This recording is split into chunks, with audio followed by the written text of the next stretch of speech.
I'm Greg Gilbert, Superintendent of Schools, Santo ISD, and with me this morning is Hannah Pike. Hannah Pike is one of our fourth grade teachers, fabulous teacher, does a great job, really good with kids. Hannah, we're looking at a bond issue in Santo because we've had a lot of growth. And one of the things we've done to address that growth is we built 4 new classrooms at the elementary to buy us some space. But you and I both know that we're getting ready to have to move to a 3-teacher grade level because we are maxed out at the 22-to-1 ratio. Correct. So we know that growth is coming, so the board, out of fund balance, built these 4 classrooms to create a little capacity while we get a final solution in place. So they've developed a concept for a bond. What's a question you think a taxpayer might want to know? Well, Mr. Gilbert, the board has developed a building concept. Can you explain the proposed construction specifics? Okay, this concept came over a period of 12 to 18 months, looking at a lot of different options. And this is what was finally decided upon, is that number one, we would build a new academic wing for the secondary. It would have a new science lab in it, computer lab, academic classrooms. It would come off the south end of the current building right now. It doesn't require us to buy any new property, anything like that. We want to take the current gymnasium and repurpose it into a cafetorium. You're in the cafeteria every day. Are we crowded? Yes, sir. We are crowded.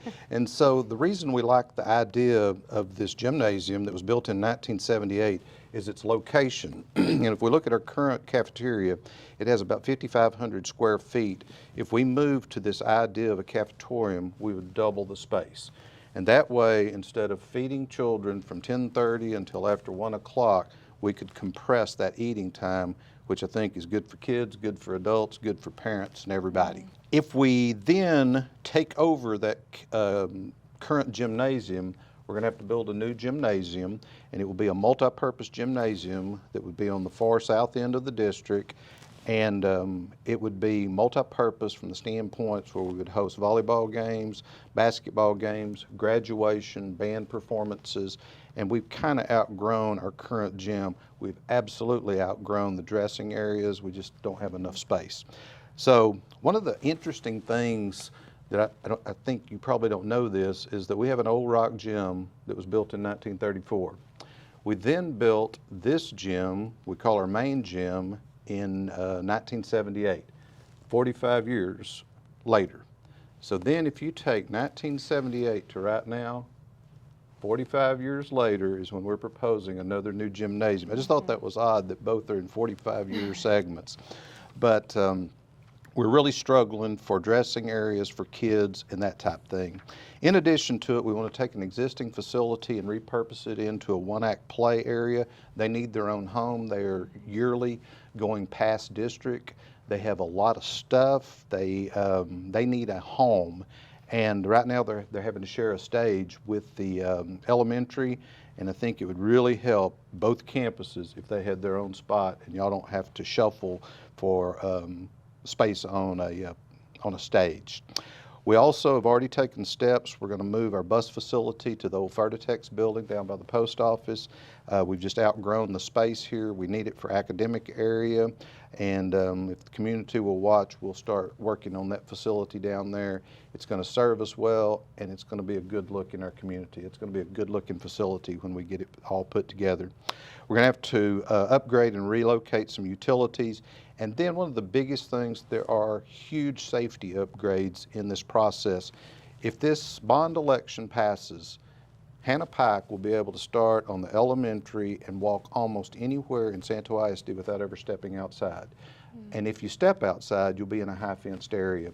So from a student safety standpoint, it dramatically increases our footprint here in the safety for kids. So that's a big piece of the concept that the board ultimately has decided to present to taxpayers.